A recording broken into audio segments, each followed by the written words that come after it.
Saudara, pasca evakuasi yang berlangsung kemarin, pilot pesawat Smart Air kini masih menjalani perawatan intensif. Pilot Smart Air Muhammad Yusuf berhasil dievakuasi tim SAR gabungan pada Minggu sore. Walau selamat, pilot harus bertahan hidup hingga 3 hari di lokasi jatuhnya pesawat. Tim penyelamat langsung memberikan pertolongan pertama saat evakuasi sebelum korban dibawa ke rumah sakit untuk mendapatkan perawatan medis. Sementara teknisi yang menjadi korban meninggal dunia jatuhnya pesawat Smart Air dibawa ke Pangandaran.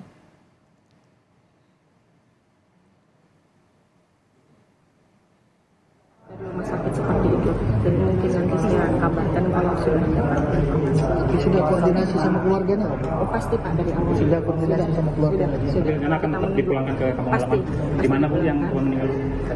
Ke Pangandaran Pak.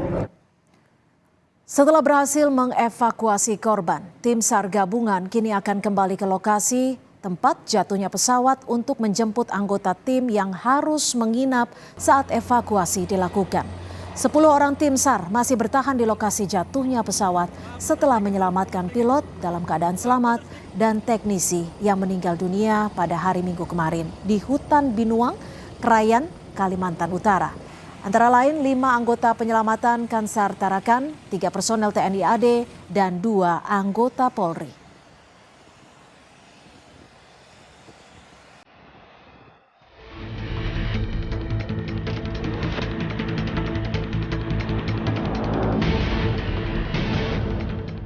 Proses evakuasi kru pesawat Smart Air membuahkan hasil. Hari Minggu kemarin, tim gabungan berhasil menemukan lokasi jatuhnya pesawat di hutan di Binuang, Krayan, Nunukan, Kalimantan Utara, dan menemukan pilot Kapten Yusuf dalam keadaan selamat. Namun kopilot atau mekanik pesawat bernama Denny ditemukan meninggal dunia.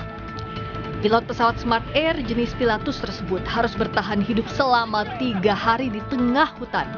Tim penyelamat menemukan korban setelah sang pilot membuat sinyal memohon pertolongan atau SOS berupa api dan asap.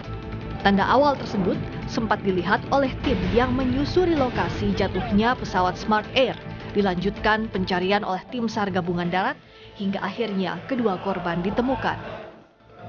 Yaitu berupa video dan foto dengan tanda-tanda yang memungkinkan dugaan kuat kami itu adalah pesawat dari Papa Kilo Sierra November Echo milik maskapai Smart Air. Kedua korban telah dievakuasi ke Bandara Malinau, diterbangkan ke Lanut Tarakan, dan dibawa ke RSUD Tarakan. Pilot pesawat masih dirawat intensif, sementara jenazah teknisi diterbangkan ke kampung halamannya di Pangandaran, Jawa Barat untuk dimakamkan. Tim Liputan, Kompas TV.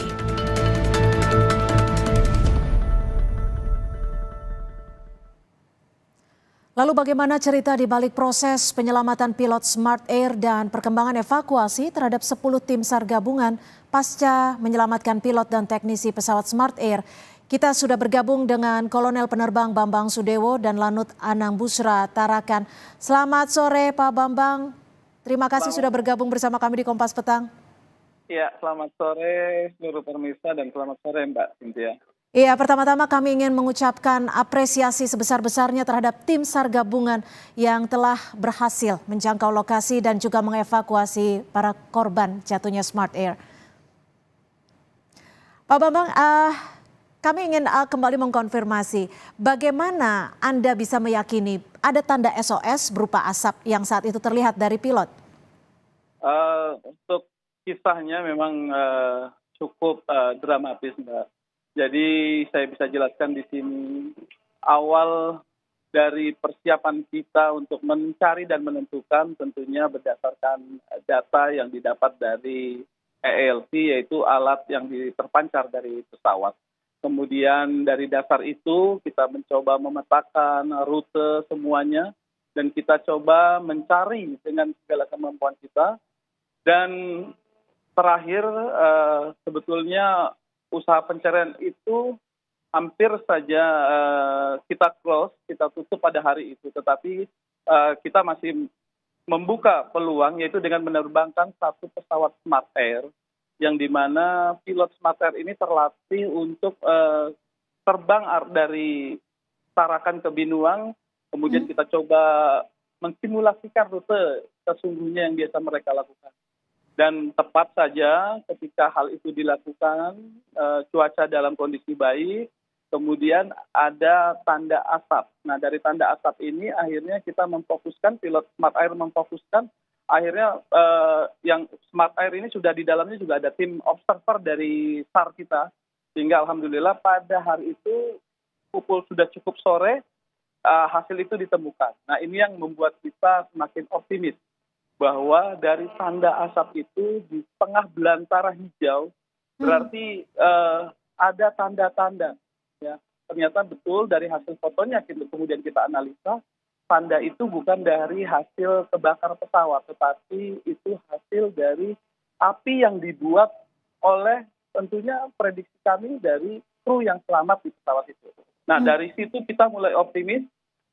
Walaupun pada hari itu hari pertama itu kita belum bisa masuk ke lokasi, tapi dengan tanda itu, dengan koordinat yang sudah cukup pasti, akhirnya dengan bekal itu kita analisa untuk kegiatan di esok harinya, Mbak. Oke, ada tanda asap SOS. Lalu ini kan kita tahu bahwa ini ada di tengah hutan belantara. Kendala apa yang ditemukan saat penyelamatan, Pak Bambang?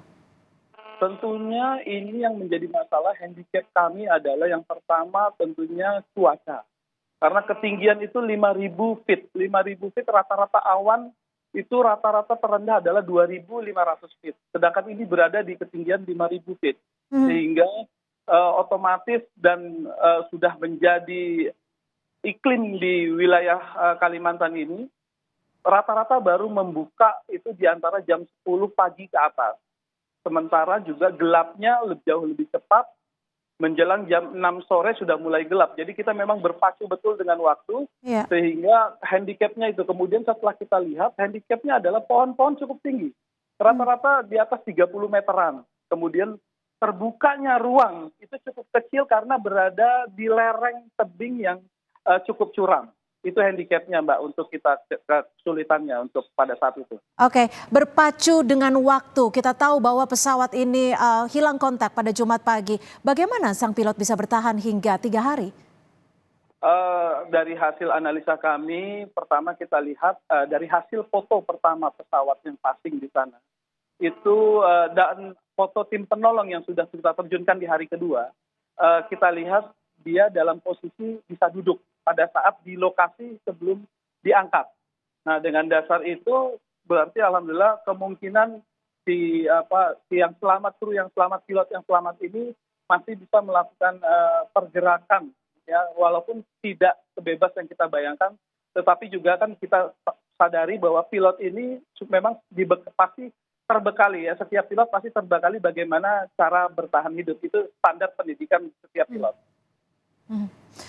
Pak Bambang, ini di sini secara visual kami juga menggambarkan proses evakuasi pilot yang menggunakan tali. Ini bisa diceritakan seperti apa saat mengevakuasi korban?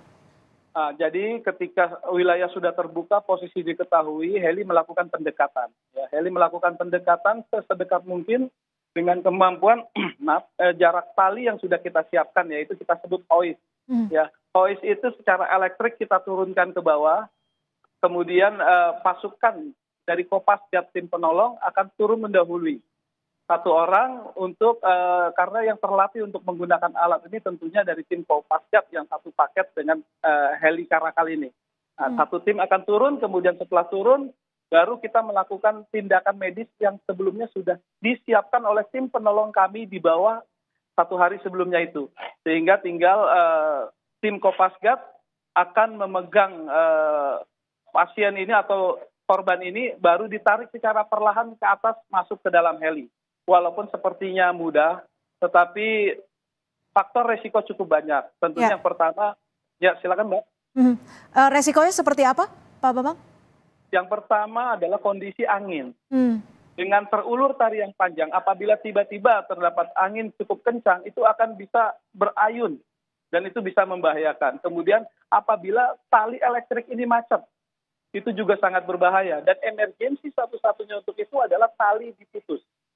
Itu resikonya. Jadi sehingga Itu yang kami sangat khawatirkan ketika prosesi itu terjadi, tetapi alhamdulillah bisa sampai dengan terangkat, Mbak. Ya, puji syukur bagi kita semua karena bisa proses evakuasi berjalan dengan sempurna. Tentu juga menjadi duka yang mendalam bagi kita terkait berpulangnya teknisi pesawat atau juga co-pilot. Tapi boleh dikonfirmasi kepada kami semua, Pak Bambang, seperti apa saat ini kondisi dari pilot? Saat ini informasi dari Rumah Sakit Yusuf SK ya dari tim medis, kondisi stabil tetapi masih sangat butuh perawatan ya secara medis, apalagi dari secara menurut dokter untuk stabil ini insya Allah mampu bertahan. Hanya tinggal kemampuan recovery daripada akibat luka maupun akibat trauma yang ada. Untuk co-pilot sendiri sudah dikembalikan ke keluarga ya Pak Bambang ya? Untuk ini bukan co-pilot Mbak, jadi single pilot dengan satu teknisi. Teknisi ya? Baik. Kalau untuk penyebabnya sendiri, ini kan pesawat untuk mengantarkan bantuan seperti itu ya, bantuan makanan. Apa yang menjadi penyebabnya saat pesawat ini hilang kontak? Untuk penyebab tentu ini hari ini kita sudah alhamdulillah juga sudah mendapatkan bakal data yang akan diolah oleh KNKT. Kami juga sedang menunggu kedatangannya dengan seluruh tim penolong. Alhamdulillah juga mudah-mudahan seluruh tim penolong ini sudah informasi dari lapangan. Mudah-mudahan sudah terangkut seluruhnya, tinggal menunggu kedatangannya di Lanut Anang Busra Tarakan. Kita sedang menunggu, tetapi informasi dari kami di lapangan yang dibutuhkan untuk penyelidikan mudah-mudahan sebuah terangkut. Ya. Oke, artinya sedang dalam proses penjemputan saat ini ya? Informasi di lapangan sudah terangkat dari heli dari lokasi. Kemudian nanti kita akan yang pertama tiga sorti hari ini. Jadi yang sorti pertama kita drop di Binuang, itu adalah bandara terdekat dengan lokasi sekitar 18 nautical mile. Kemudian heli kembali lagi untuk mengambil yang sorti kedua. Setelah sorti kedua terambil hari ini, kemudian heli refuel dan ini sedang prosesi sorti ketiga, Mbak. Oke, terakhir singkat saja untuk 10 orang tim SAR gabungan ini setelah dijemput akan dibawa kemana? Apakah akan dilakukan pengecekan medis? Untuk seluruh tim SAR, sebagian adalah dari Polri, Brimob, dan dari Angkatan Darat akan diturunkan di Malinau karena memang mereka organik Malinau. Untuk seluruh anggota Basarnas yang 6 orang akan dibawa ke Tarakan, Mbak, karena home base mereka untuk Kakansar Basarnas adalah di Tarakan. Baik, terima kasih. Kami juga mendoakan di sini agar semua proses penjemputan berjalan dengan baik. Terima kasih Kolonel Penerbang Bambang Sudewo dan Lanut Tarakan sudah bergabung bersama kami di Kompas Petang. Selamat sore, Pak Bambang. Selamat sore.